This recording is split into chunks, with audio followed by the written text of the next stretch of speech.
when 17-year-old Madison Carter descended into the basement of the Blackwood mansion for what she thought was a simple cleaning task. She had no idea she was walking into a prison that would hold her for 3 years. What she discovered in that darkness would either destroy her completely or transform her into the most powerful woman in America. This is the story of how a maid's daughter brought down a billion-dollar empire from the inside. Before we jump back in, tell us where you're tuning in from, and if this story touches you, make sure you're subscribed because tomorrow I've saved something extra special for you. The marble floors of the Blackwood estate gleamed under the crystal chandeliers as Madison Carter followed her mother through the grand foyer. At 17, she had visited the mansion countless times, but today felt different. Her mother, Eleanor, had been the head housekeeper for tech mogul Vincent Blackwood for over a decade, and Madison often helped during school breaks. "Mr. Blackwood wants us to organize the basement storage today," Elena explained, her voice carrying the practiced professionalism she reserved for work. "There are old business documents down there that need proper filing."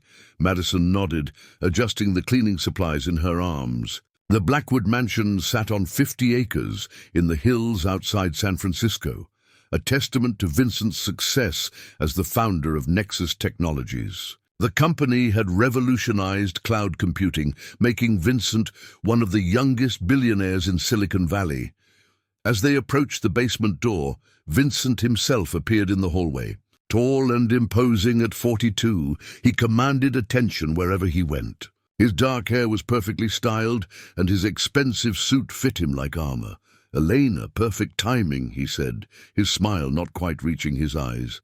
"I need to speak with you about the charity gala preparations." "Madison can handle the basement today," Elena hesitated. "So perhaps it would be better if we worked together." "Nonsense. The girl is capable." His tone brooked no argument. "Besides, I have specific instructions for the document organization that I need to discuss with you privately."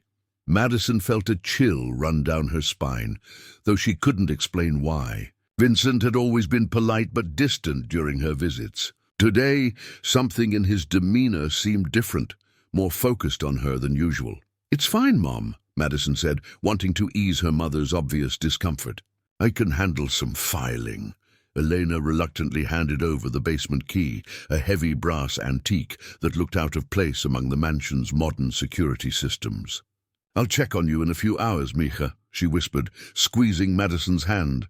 The basement door creaked as Madison opened it, revealing a staircase that disappeared into shadows. She flicked the light switch, but only a single bulb illuminated the narrow wooden steps. The air smelled musty, like old paper and forgotten secrets.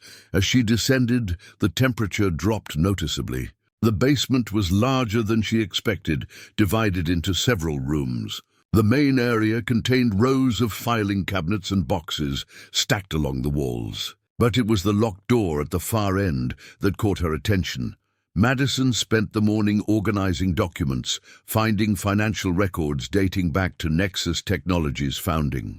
The papers revealed the intricate web of Vincent's business empire, shell companies, offshore accounts, and investment portfolios worth billions. She was surprised by how much she understood. Her business classes at Stanford had prepared her well. Around noon, she heard the basement door slam shut above her. The sound echoed through the space like a gunshot. "Mom?" she called out, climbing the stairs. The door wouldn't budge. She pressed her ear against the wood and heard the distinct click of an electronic lock engaging. Panic began to set in. Madison pounded on the door, shouting for help, but the thick wood and solid construction of the mansion muffled her cries. She tried calling her mother's cell phone, but there was no signal in the basement. Hours passed. The single light bulb cast eerie shadows as Madison explored her prison more thoroughly. The locked room at the end contained surveillance equipment, dozens of monitors showing feeds from cameras throughout the mansion and various Nexus Technologies facilities. There were also servers humming quietly in the corner, their lights blinking in a hypnotic pattern, but it was the wall of photographs that made her blood run cold. Pictures of her mother, taken without Elena's knowledge over the years. Images of Madison herself, captured during her visits to the mansion, and most disturbing of all, financial documents showing payments to Elena that were far larger than any housekeeper's salary. The truth hit Madison like a physical blow. Her mother wasn't just Vincent's employee, she was being paid for something else entirely. The photographs suggested surveillance, possibly blackmail. And now Madison was trapped in the middle of it. As the second day dawned, Madison realized that Vincent had no intention of letting her go. Food appeared through a slot in the basement door. Simple meals that kept her alive but weak. A portable toilet was provided, along with basic hygiene supplies. This wasn't a temporary imprisonment. It was a carefully planned operation. The surveillance room became her obsession. Madison discovered that the cameras weren't just for security. They were recording everything. Board meetings, private conversations, intimate moments in executives' homes. Vincent was collecting information on everyone in his orbit, building a network of control through secrets and leverage. Over the following weeks, Madison learned to navigate the surveillance system. Her computer science courses had covered network security, and she began to understand the architecture of Vincent's digital empire. The servers in the basement weren't just storage. They were the nerve center of his entire operation. The isolation was crushing, but Madison refused to break. She exercised daily, maintained a strict routine, and most importantly, she studied. Every document in the basement became a lesson in corporate warfare. Every surveillance feed taught her about power dynamics and human weakness. She discovered that Vincent had been systematically acquiring smaller companies through intimidation and blackmail, rather than legitimate competition. The surveillance network extended to judges, politicians, and rival CEOs. Anyone who opposed Nexus Technologies found themselves compromised by strategically leaked information. Her mother's role became clearer as Madison dug deeper into the files. Elena hadn't just been cleaning houses, she'd been planting surveillance devices in the homes of Vincent's targets. The large payments were compensation for espionage, not housework. 3 months into her imprisonment, Madison made a breakthrough. She found Vincent's personal files, encrypted but not impenetrable. Her late nights studying cybersecurity were paying off. The files revealed the full scope of his criminal enterprise, including evidence of securities fraud, tax evasion, and corporate espionage on a massive scale. But more importantly, she discovered the legal structure of Vincent's empire. Nexus Technologies was just the visible tip of an iceberg. The real wealth was hidden in a complex web of trusts and holding companies, many of which had peculiar ownership.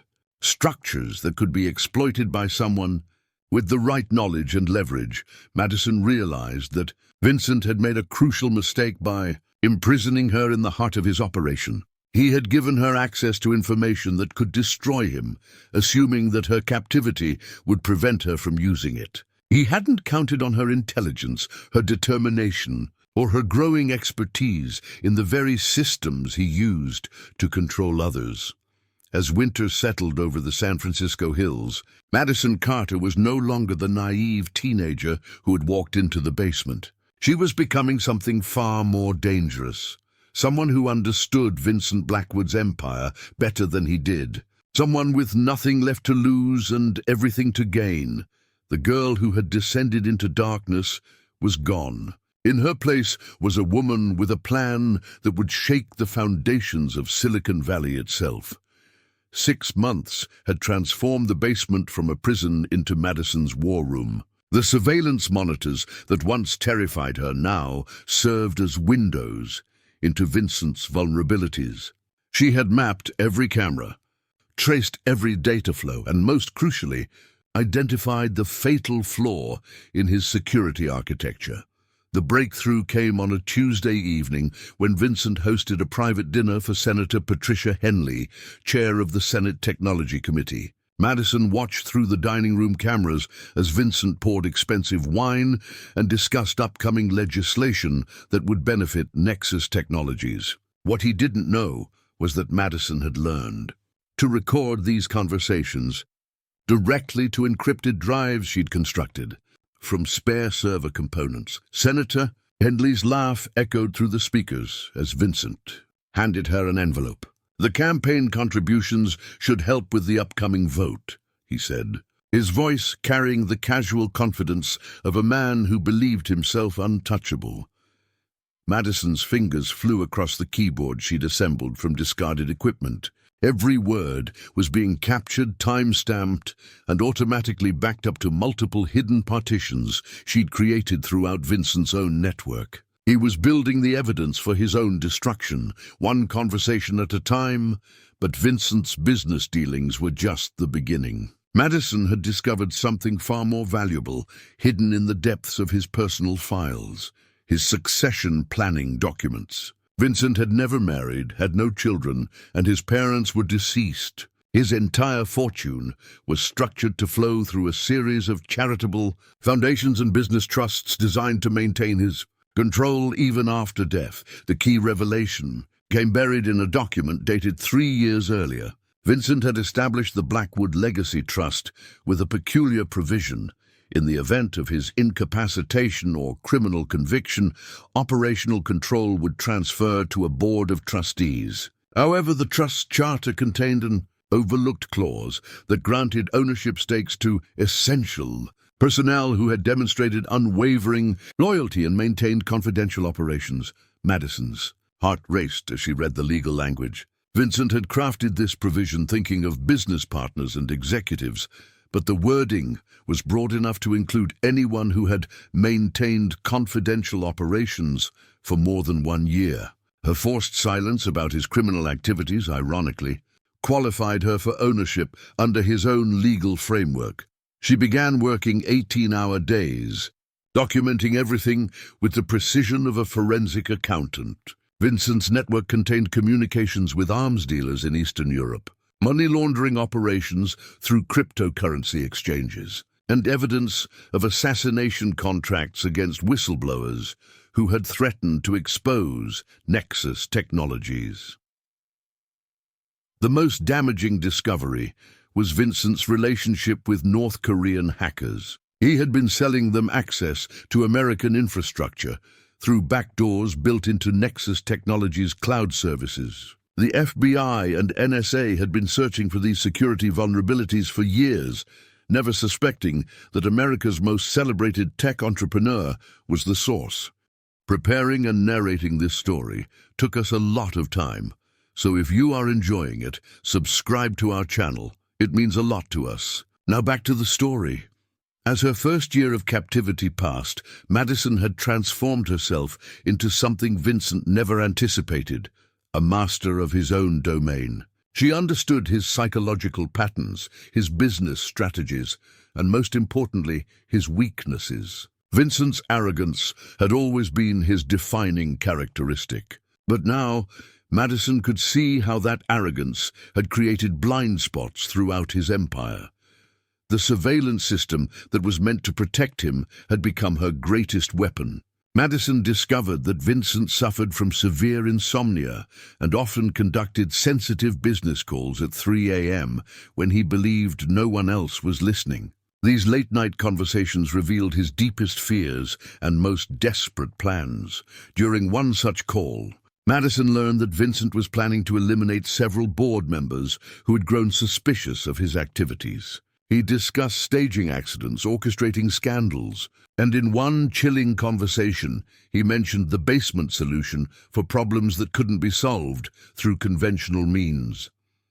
Madison realized she wasn't Vincent's first victim. The basement had been used before, and other people had simply disappeared.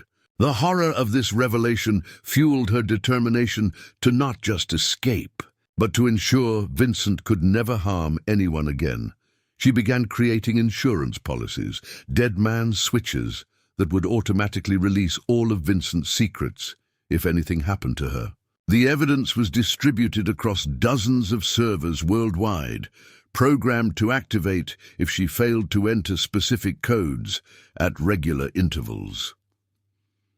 The psychological isolation was the hardest part. Madison often found herself talking to the surveillance cameras, pretending they were friends or family members. She created elaborate backstories for the people she watched on the monitors, turning strangers into companions in her mind. The cleaning staff became her confidants, the security guards her protectors, all unknowing participants in conversations that existed only in her imagination. But the loneliness also sharpened her focus. Without distractions, Madison absorbed information with the intensity of a graduate student cramming for finals. She studied corporate law, international finance, cybersecurity, and criminal justice. Vincent's own library, accessible through the mansion's network, became her university. The turning point came during month 14, when Madison discovered Vincent's contingency plans for her. Hidden in his personal files were detailed instructions for her eventual disposal. He planned to stage her death as a suicide, complete with a note confessing to stealing from the household and running away in shame. The casual cruelty of the plan was breathtaking. Vincent had already prepared obituaries, forged social media posts, and even commissioned a fake diary that painted Madison as mentally unstable. Her life was just another business problem to be managed and eliminated. That night, Madison made a decision that would change everything. She stopped planning her escape and started planning Vincent's downfall. If he wanted to play psychological games, she would show him what a truly strategic mind could accomplish. She began manipulating the surveillance feeds, creating blind spots and false recordings that would hide her activities. Madison had learned to move through the basement like a ghost, avoiding cameras and motion sensors with the skill of a professional operative. The real breakthrough came when she gained access to Vincent's personal trading accounts. He had been using insider information to make billions in the stock market, timing his trades perfectly with the companies he was about to destroy or acquire. But the trading algorithms he used were predictable once Madison understood the pattern. She began making her own trades, using Vincent's own systems against him. Small at first, shorting stocks just before Vincent's attacks on competing companies, then buying low when he was ready to acquire them. The profits were modest, but they proved that Madison could beat Vincent at his own game. By month 16, Madison had accumulated enough evidence to destroy Vincent completely. But she had also learned something crucial about power. Information was only valuable if you could use it effectively. She needed to get out of the basement, but more importantly, she needed to do it in a way that would give her control over Vincent's entire empire. The plan that emerged was audacious in its simplicity. Madison would use Vincent's own legal framework against him, claiming ownership of his assets while simultaneously destroying his freedom. The man who had tried to erase her would discover that she had become the most dangerous person in his world. As she prepared for the final phase of her strategy, Madison looked around the basement that had been her prison for over a year. The girl who had walked down these stairs was gone forever, replaced by someone harder, smarter, and infinitely more dangerous. Vincent Blackwood was about to learn that some people, when pushed into the darkness, don't break, they become the darkness itself. 22 months into her captivity, Madison discovered that Vincent was preparing for the largest acquisition in tech history, a hostile takeover of Meridian Systems, a defense contractor worth $43 billion. The deal would give Nexus Technologies access to classified military contracts and cement Vincent's position as the most powerful tech mogul in America. What Vincent didn't know was that Madison had been quietly sabotaging his preparations for months. The Meridian deal required approval from the Committee on Foreign Investment in the United States, a notoriously secretive government body that scrutinized acquisitions with national security implications. Vincent had spent 2 years cultivating relationships with committee members, and Madison had recorded every bribe, every threat, every illegal inducement. But she had done more than just collect evidence. Using Vincent's own communication systems, Madison had been feeding false information to his investment team. Market analyses were subtly altered. Financial projections were skewed. and due diligence reports were modified in ways that would only become apparent after the deal closed. The beauty of her sabotage was its invisibility. Vincent's team believed they were making informed decisions, but Madison controlled the information flow. She had turned his greatest strength, his extensive surveillance network, into a weapon aimed at his own empire. The breakthrough moment came when Madison accessed Vincent's personal smartphone through the mansion's Wi-Fi network. He had become careless about security, trusting that his physical isolation protected him from digital threats. Madison discovered his encrypted messaging app and found communications that made her blood run cold.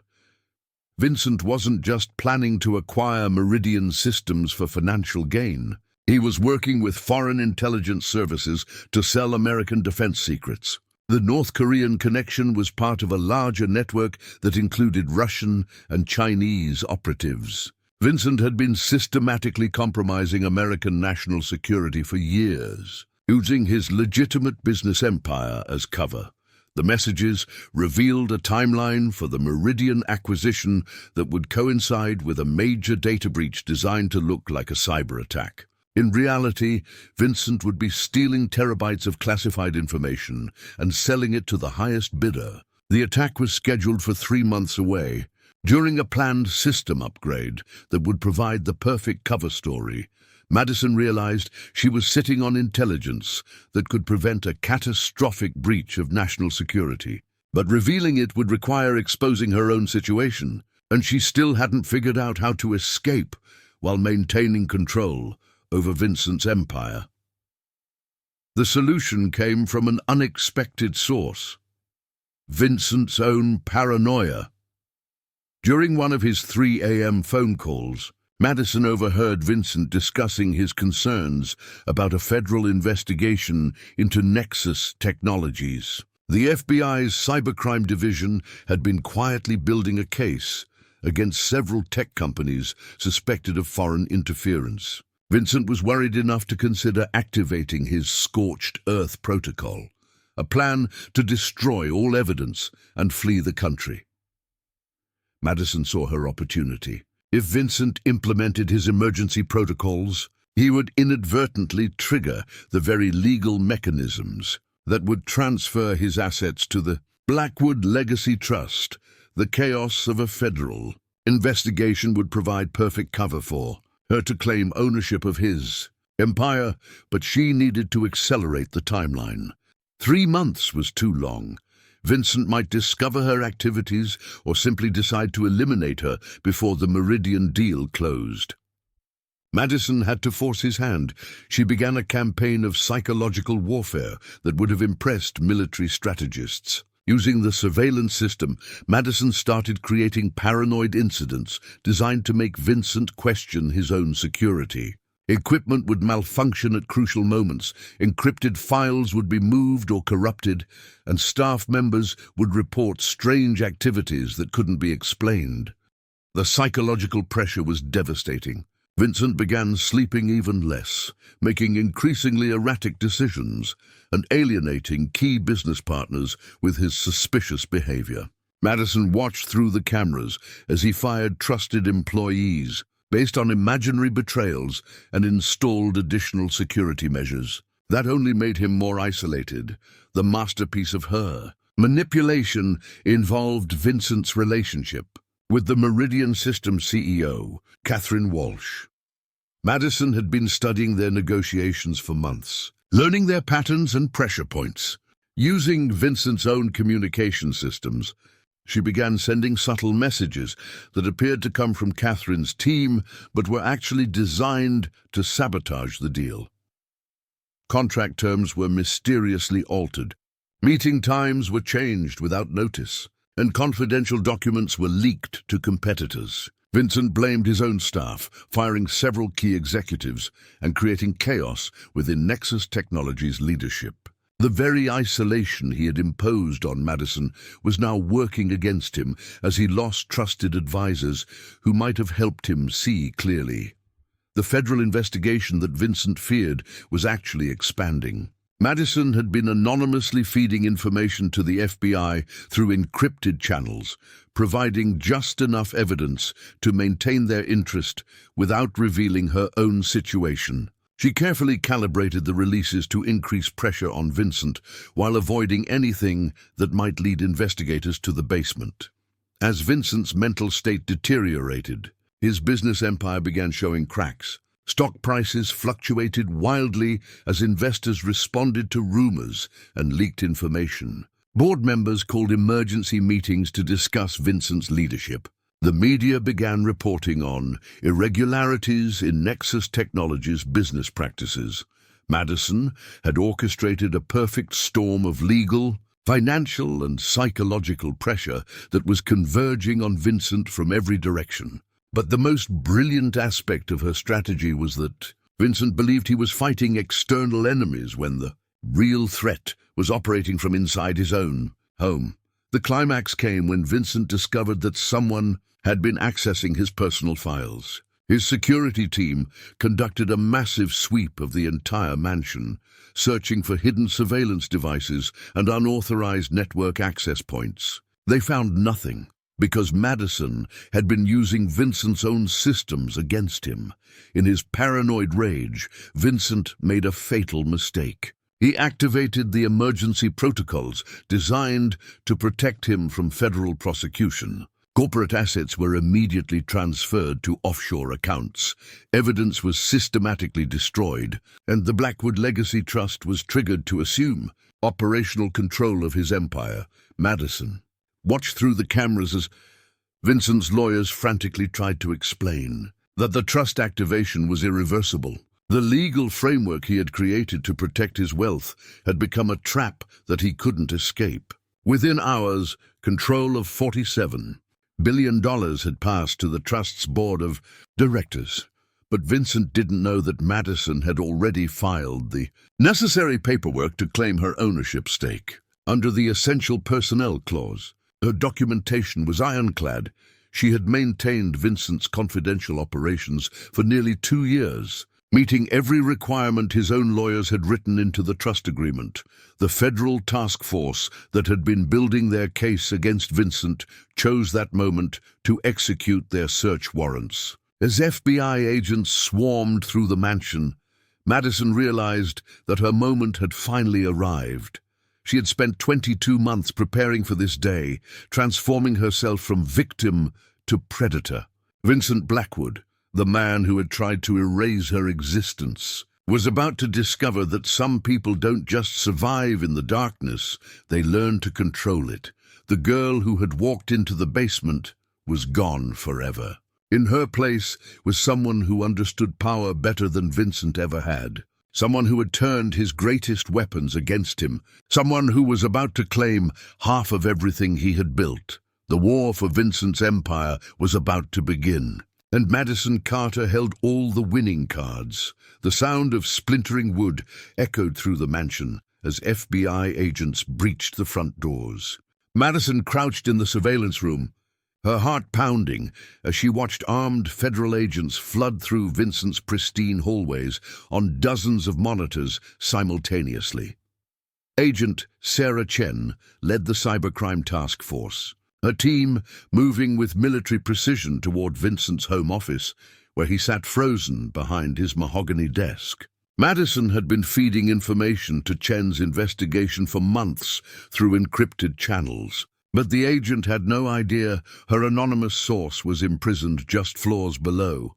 Vincent Blackwood, "You're under arrest for conspiracy, wire fraud, and violations of the Computer Fraud and Abuse Act," Chen announced, her voice carrying through the mansion's intercom system that Madison had learned to access.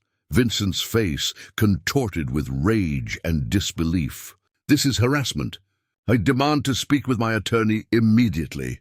Madison smiled grimly as she watched Vincent's arrest unfold, but her attention was divided between the chaos upstairs and the critical task at hand.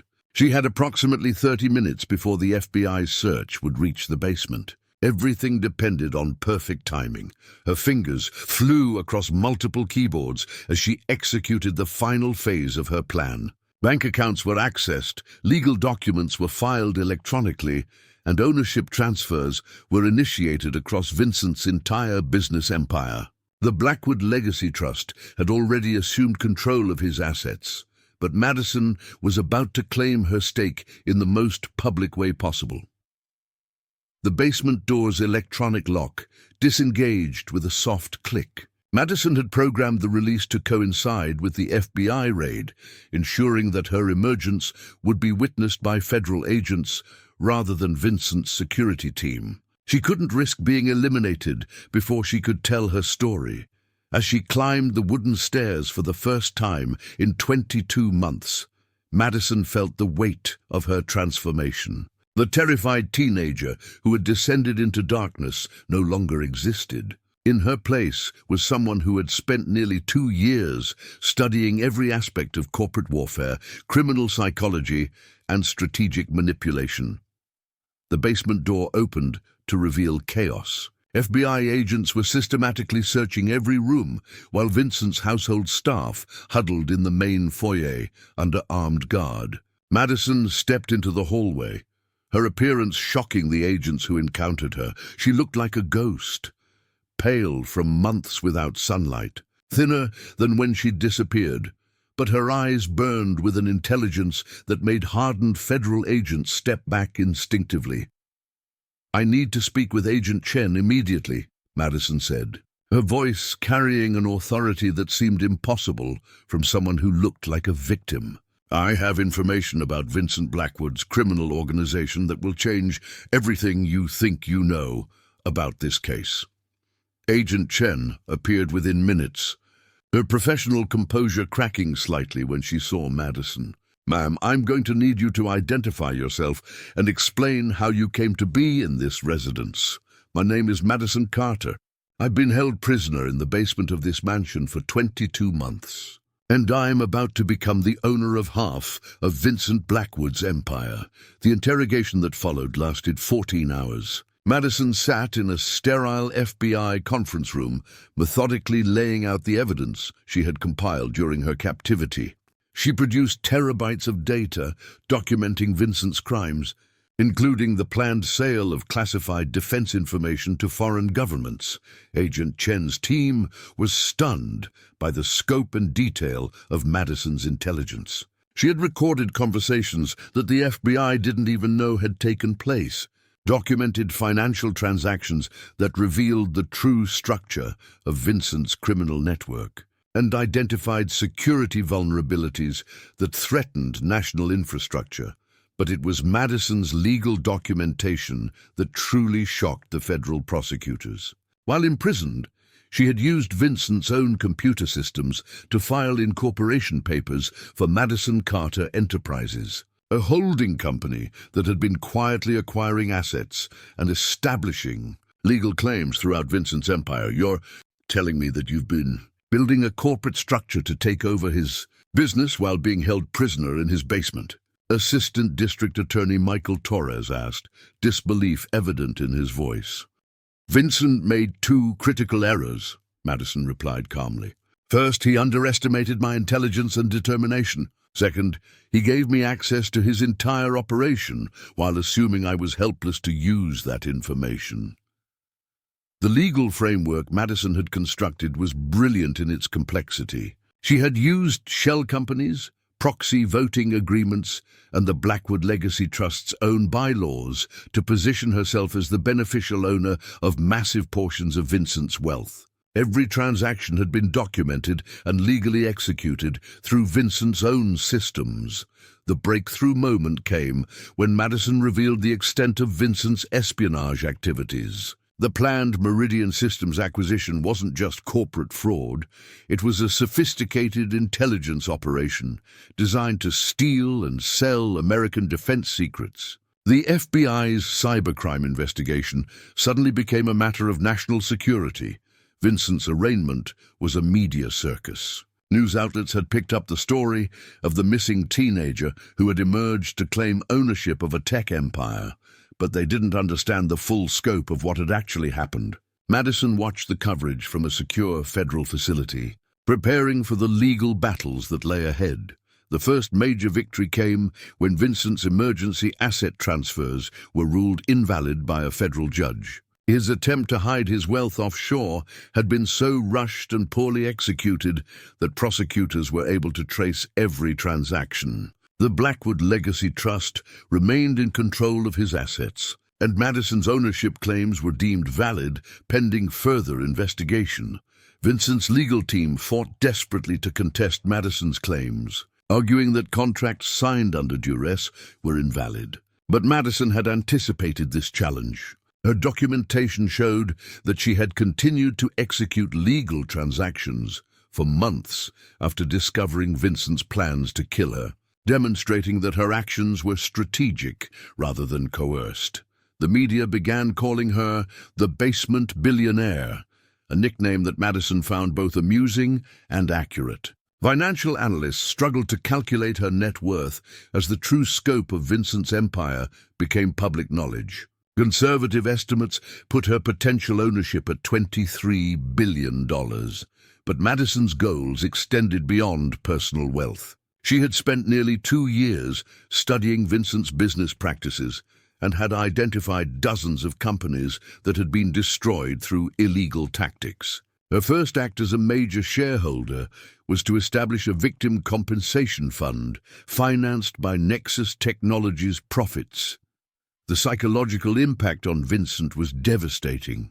The man who had thought himself untouchable was now facing life in federal prison, while watching his empire being dismantled by someone he had considered disposable. His mental state deteriorated rapidly as the reality of his situation became clear.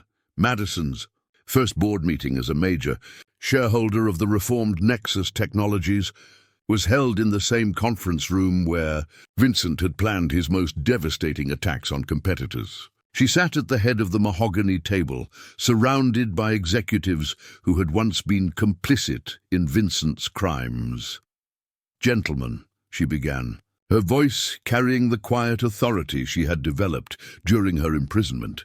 "We're going to rebuild this company based on principles that Vincent Blackwood never understood: integrity, transparency, and genuine innovation." The transformation of Nexus Technologies under Madison's influence was swift and dramatic. Illegal surveillance operations were shut down, offshore accounts were repatriated, and the company's focus shifted from corporate warfare to legitimate technological advancement.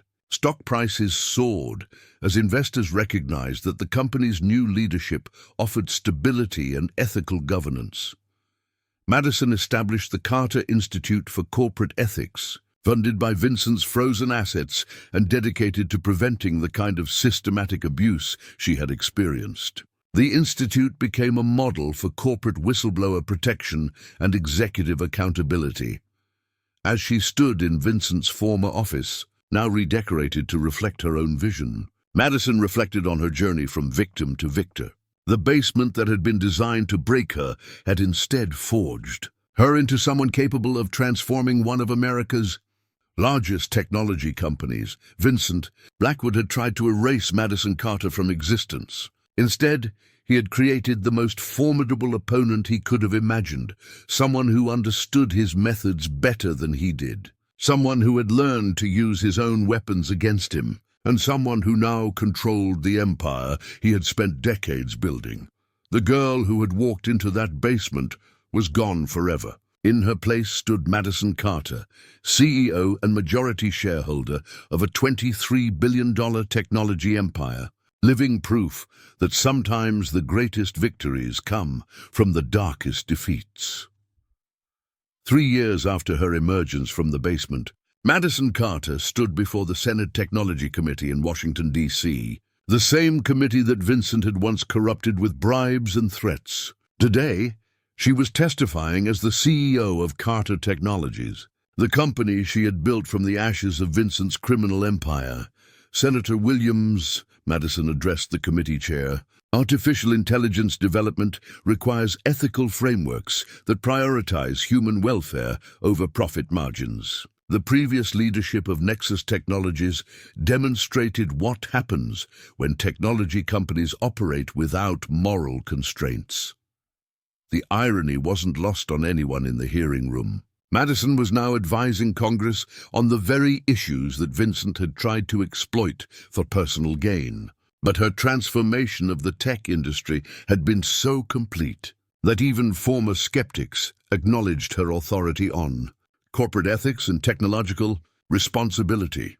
Behind her success lay 3 years of relentless work that had redefined what a technology company could become.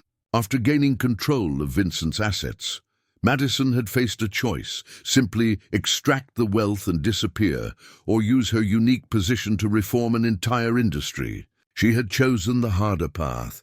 The first challenge had been internal resistance. Many of Nexus Technologies' senior executives had been complicit in Vincent's crimes, and they fought Madison's reforms through corporate politics, leaked information to competitors, and even attempted sabotage of her initiatives. Madison dealt with each challenge using the strategic thinking she had developed during her imprisonment. Dr. Jonathan Hayes, Vincent's former chief technology officer, had been particularly problematic. He had tried to maintain the company's illegal surveillance programs under the guise of competitive intelligence. Madison had given him exactly 60 seconds to resign during a board meeting, presenting evidence of his involvement in corporate espionage that would have resulted in federal prosecution. "Your choice is simple, Jonathan," Madison had said, her voice carrying the same quiet authority that had silenced FBI agents. "Resignation with a severance package, or criminal charges with a federal prison sentence. You have 1 minute to decide." Hayes had chosen resignation, and word of the confrontation spread throughout Silicon Valley within hours. Madison's reputation for combining evidence-based decision-making with ruthless efficiency became legendary among tech executives. The transformation of corporate culture at Carter Technologies required more than just removing corrupt executives. Madison implemented radical transparency measures that made the company's operations visible to employees, shareholders, and regulators in real time. Every business decision was documented, every financial transaction was auditable, and every executive communication was subject to ethical review. The changes initially hurt the company's short-term profitability, but Madison had learned from Vincent's mistakes. Sustainable success required genuine innovation, not market manipulation.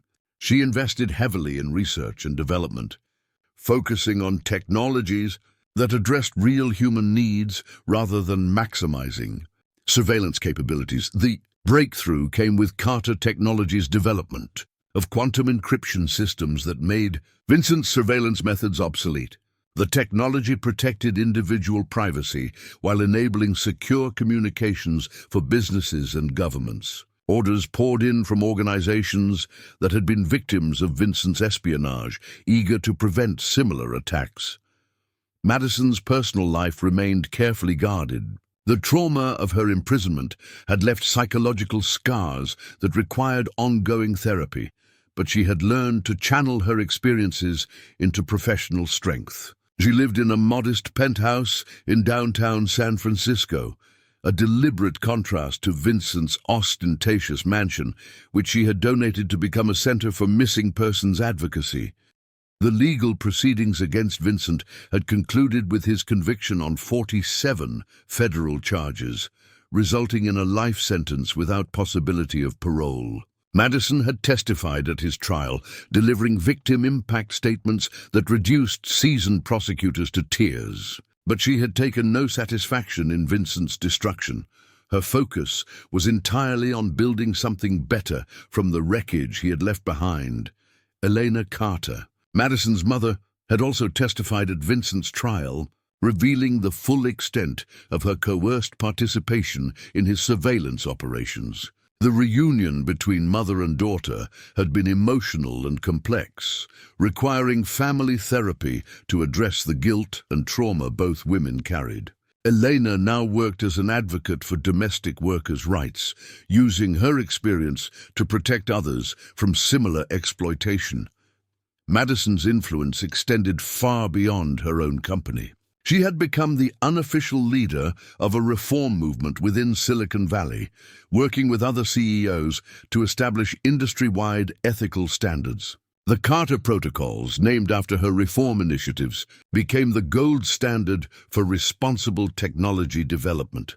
The protocols required companies to submit to independent audits of their data collection practices, implement transparent algorithms that could be reviewed by regulators, and establish worker protection programs that prevented the kind of exploitation Madison had experienced. Companies that adopted the protocols received preferential treatment from investors and government contractors. Opposition to Madison's reforms came from predictable sources. Legacy tech companies that relied on data harvesting and surveillance capitalism fought the new standards through lobbying and media campaigns. They portrayed Madison as a naive idealist who didn't understand competitive realities. Madison's response was characteristically strategic. She used her own experience with corporate espionage to expose the illegal activities of her opponents, providing evidence to federal prosecutors that resulted in several high-profile indictments. The message was clear. The era of lawless tech development was ending. With or without industry cooperation, the international implications of Madison's work became apparent when foreign governments began requesting Carter technologies, assistance in protecting their communications infrastructure. The quantum encryption systems she had developed were particularly valuable to democratic nations trying to protect themselves from authoritarian surveillance.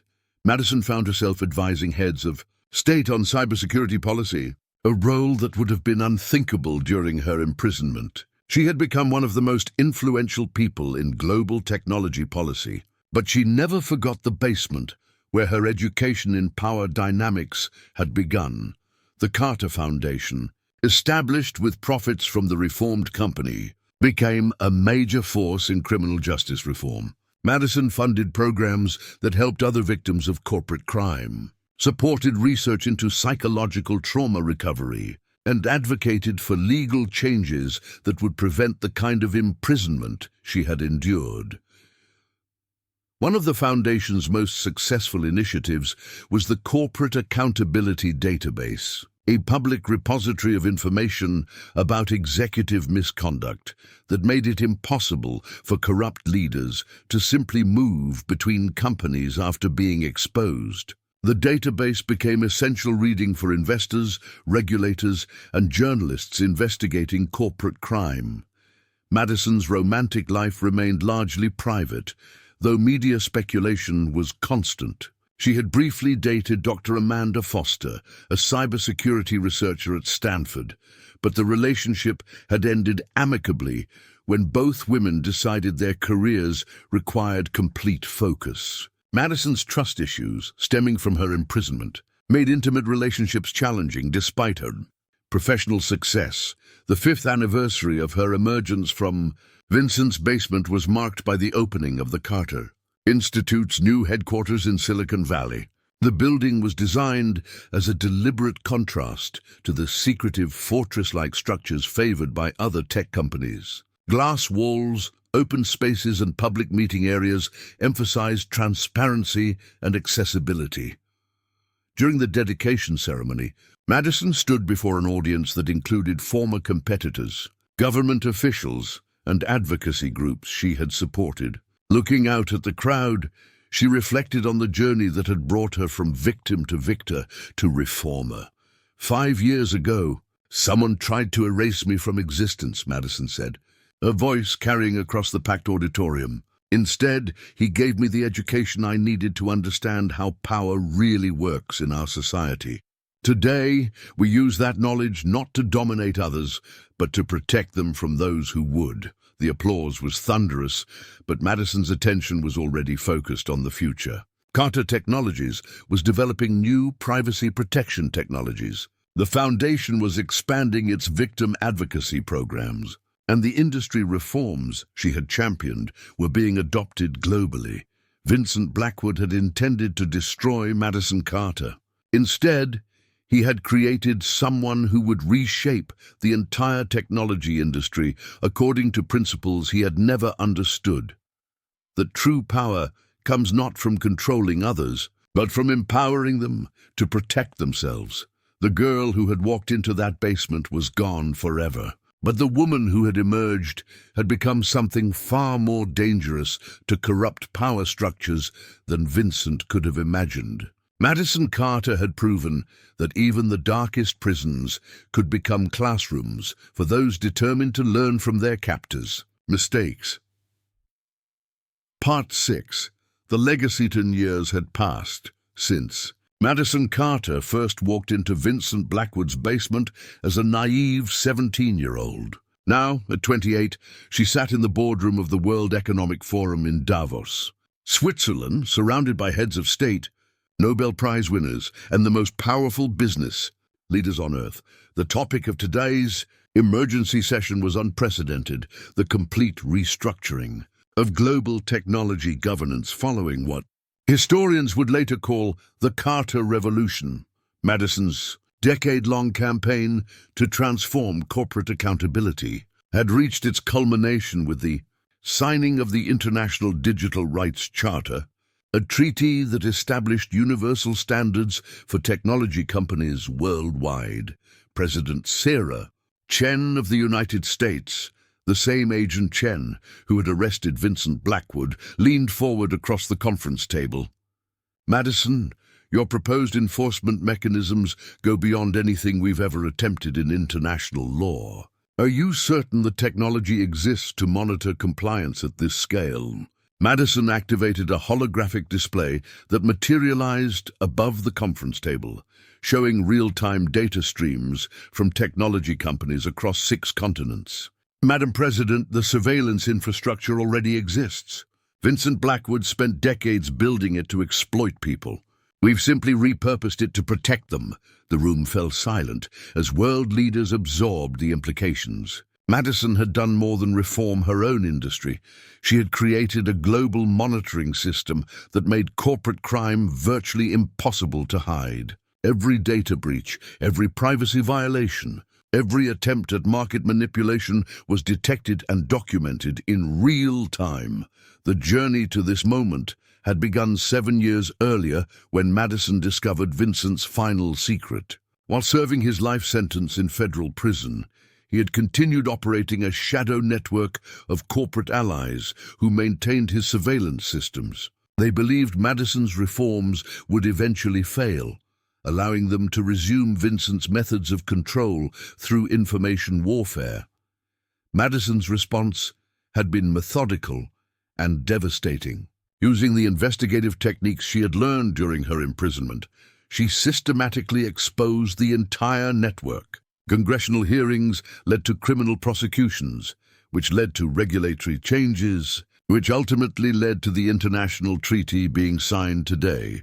The shadow network's destruction had revealed the true scope of corporate surveillance in the digital age. Hundreds of companies had been secretly collecting personal data, manipulating markets, and influencing elections through Vincent's methods. The public outrage that followed gave Madison the political capital needed to push through reforms that would have been impossible under normal circumstances. Dr. Elena Vasquez, the European Union's Commissioner for Digital Rights, gestured toward the holographic display. The technical capabilities are impressive, but what guarantees do we have that this system won't be corrupted? History shows that surveillance infrastructure inevitably becomes a tool of oppression. Madison had anticipated this concern. Commissioner, that's why the system operates on principles of radical transparency. Every query, every analysis, every enforcement action is publicly documented. The watchers are watched by everyone. The Carter Transparency Protocol, as it became known, represented a fundamental shift in how power was monitored in the digital age. Instead of secret surveillance benefiting those in control, the new system provided universal visibility that protected ordinary citizens from corporate abuse.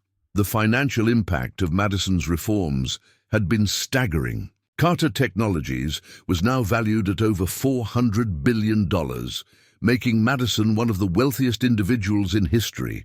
But unlike previous tech titans, she had structured her ownership to prevent the concentration of power that had corrupted Vincent.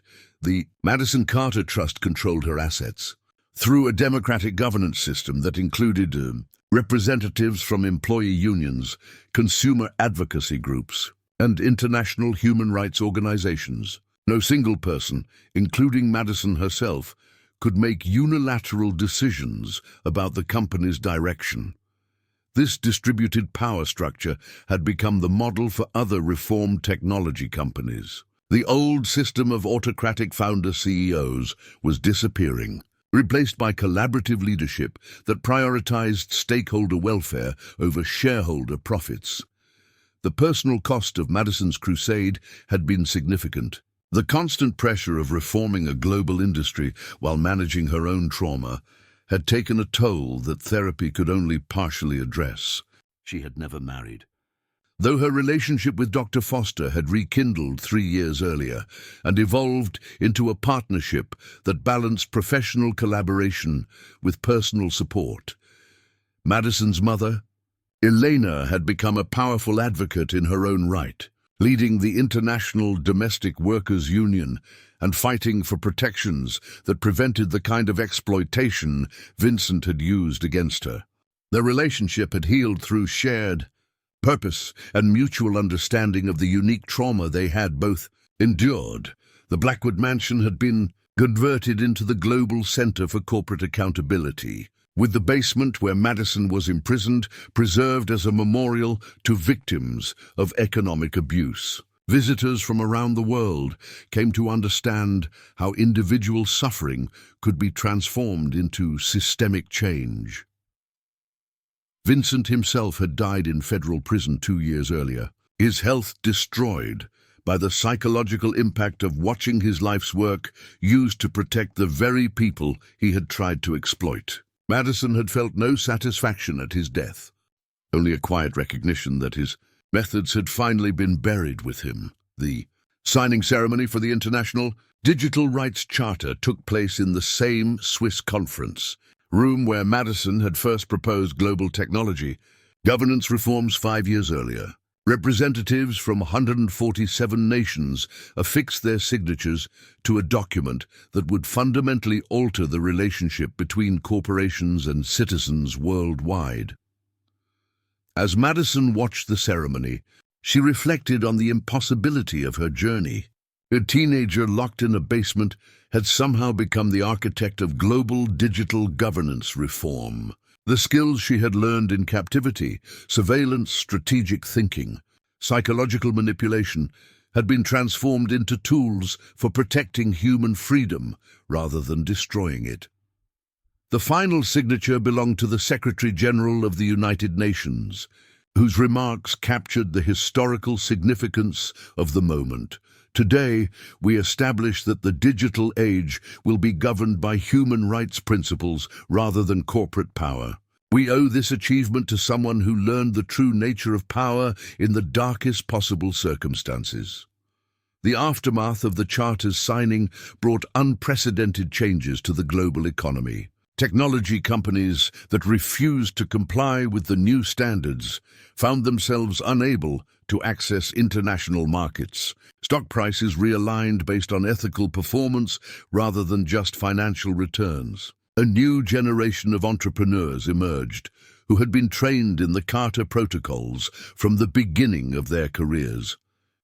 Madison's influence extended beyond technology into other industries as finance. Healthcare and manufacturing adopted similar transparency and accountability measures. The Carter Foundation had grown into the largest corporate watchdog organization in history, with offices on every continent and investigators who used Madison's techniques to expose corruption wherever it existed. The final revelation came during a private meeting with President Chen after the charter signing. Chen handed Madison a classified report that detailed the full scope of what her investigation had prevented. Vincent's planned sale of defense secrets would have compromised American military capabilities for decades. potentially altering the balance of global power. Madison, the intelligence community has calculated that your actions prevented what could have been the most damaging security breach in American history, Chen said. The basement where Vincent imprisoned you contained information that could have changed the course of international relations. Madison absorbed this information with the same calm analysis she had developed during her captivity. The irony is perfect, isn't it? Vincent thought he was neutralizing a threat by locking me away. Instead, he gave me the time and motivation to understand his entire operation better than he did. As the sun set over the Swiss Alps, Madison stood alone on the conference center balcony, contemplating the empire she had built from her captivity. Carter Technologies employed over 300,000 people worldwide. The Carter Foundation operated in 89 countries, and the Carter Protocols had been adopted by governments representing 85% of the global economy. But her greatest achievement wasn't measured in dollars or political influence. It was the knowledge that no one would ever again experience what she had endured in Vincent's basement. The systems she had created made such abuse impossible to hide and too expensive to attempt. The girl who had descended into darkness at 17 had emerged as one of the most powerful forces for human freedom in the digital age. Vincent Blackwood had tried to erase Madison Carter from existence, not knowing that he was forging the weapon that would ultimately erase his own legacy of exploitation and fear. As Madison returned to her hotel that evening, she passed a newsstand displaying headlines about the charter signing. One particularly caught her attention: from basement to boardroom, how one woman's captivity changed the world. Madison smiled at the headline's accuracy.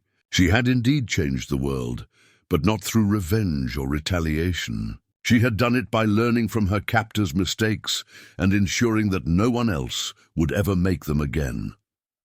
The basement had been designed to break her. Instead, it had taught her that true power comes not from controlling others in darkness, but from bringing everything into the light where it could be seen, understood, and changed by those with the courage to act. Vincent Blackwood's empire had crumbled. Madison Carter's was just beginning. Up next, you've got 2 more standout stories right on your screen. If this one hits the mark, you won't want to pass these up. Just click and check them out. And don't forget to subscribe and turn on the notification bell so you don't miss any upload from us.